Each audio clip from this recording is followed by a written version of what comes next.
Hey guys, this is Brock with the Comic Pulse. I've got a hot key issue alert based on some new news that came out recently about the Tales from the Crypt getting a reboot. It's the same series that you would have seen on HBO in the past. It originated as a comic book in 1950. This is a pre-code 1950 book. It's going to be quite a bit more scarce than a lot of the superhero books you're used to collecting probably. It's also from 1950, so it's golden age, and that's also harder to find. This book isn't too crazy expensive, considering its age and everything. It's not as expensive as even some of the Silver Age major key issues. I would say this is probably one of the biggest horror-genre key issues there is already without the new show Reboot, so I think this will only add fuel to the fire type of situation. The announcement was that M. Night Shyamalan is rebooting it with TNT. There's going to be 2-hour blocks of horror and suspense content, so the episodes are going to be about 2 hours. And then, this is also going to be based off of the William Gaines, just like the comic. So it's going to be the same thing. It's scheduled for this fall, so it's coming out pretty soon. And the only problem is I would also recommend Crime Patrol 15, I believe it is, but it's the first appearance of the Crypt Keeper. The only thing is, that's still a solid key issue. It's still going to go up regardless that he's not going to be in the show really. But the problem is HBO still owns the rights to the Crypt Keeper, so I'm not really recommending that as a key issue that may get a surge from this show. I went ahead and went with the first issue of the series as the main key issue that I wanted to showcase, because that one, regardless of the Crypt Keeper being there or not, is still going to be hype on this book.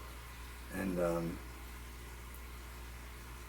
instead of the Crypt Keeper, it's supposedly going to be an old man with a cane that's wearing a hood, and he's going to be sitting by a fire. But more on the book itself. If you're interested in pre-code horror genre, there's a lot of great books. They have steady gains over time. They're very scarce compared to a lot of other books, so they basically just go up because more so of the rarity, and there's still a pretty big following for the horror genre in general. People seem to like really violent covers and really crazy covers, and then also the key issues like this one here, First Crypt Keeper, things like that.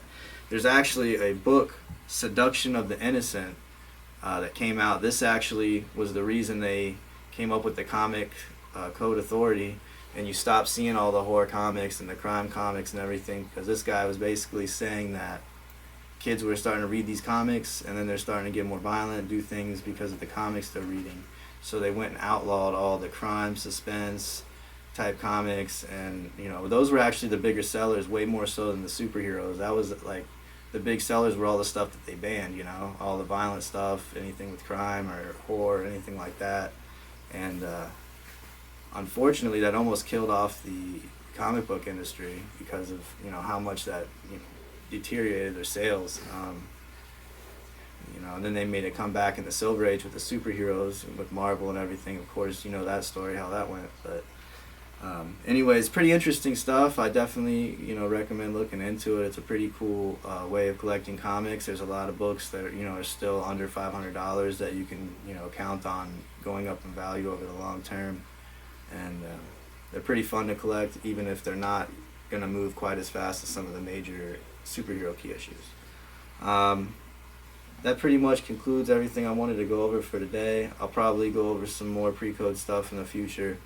But for now, I think this might be a good book to search out. The news just broke a few days ago, so you might want to jump on that while you still can before everybody else does.